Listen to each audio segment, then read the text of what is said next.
बीड जिल्ह्यातील मस्साजोग गावचे सरपंच संतोष देशमुख यांच्या हत्या प्रकरणात आता मोठा ट्विस्ट आला।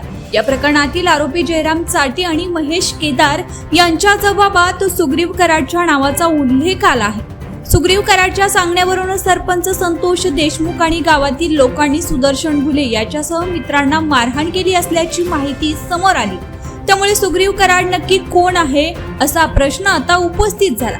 याबाबत माहिती अशी की सरपंच संतोष देशमुख यांच्या हत्या प्रकरणातील अनेक धागेदोरे आता समोर येत आहेत। या प्रकरणात आरोपींनी सुग्रीव कराडचं नाव घेतल्यामुळे तपासाला नवी दिशा मिळण्याची शक्यता। आतापर्यंत या प्रकरणी वाल्मिक कराडसह 8 आरोपींची चौकशी करण्यात आली आहे। सुग्रीव कराडच्या सांगण्यावरूनच सरपंच संतोष देशमुख आणि गावातील लोकांनी सुदर्शन घुले आणि मित्रांना मारहाण केली होती। या मारहाणीमुळे वाल्मिक कराड याची लोकांमध्ये आणि बीडमध्ये बदनामी झाली।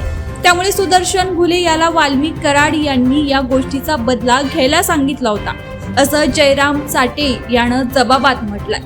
हा बदला घेण्यासाठी सरपंच संतोष देशमुख यांना उचलून त्याला चांगलीच अद्दल घडवायची आहे, असा स्पष्ट उल्लेख जयराम चाटेच्या जबाबात आहे। त्यामुळे या प्रकरणात सुग्रीव कराडच्या नावामुळे नवीन ट्विस्ट आला आहे। सुग्रीव कराड हा केज तालुक्याचा रहिवासी असून तो एका राजकीय कुटुंबातील आहे।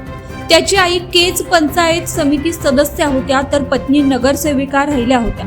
मात्र त्याची पार्श्वभूमी गुन्हेगारी असल्याची माहिती समोर आली आहे। तसेच त्याच्यावर अनेक गंभीर गुन्हे दाखल झाले आहेत। कराड हा माजी मंत्री धनंजय मुंडे आणि वाल्मिक कराड यांच्या गटासाठी काम करत होता। मात्र मागील लोकसभा निवडणुकीत त्याची भूमिका संशयास्पद राहिल्यानं धनंजय मुंडे यांनी त्याला बाजूला केलं होतं।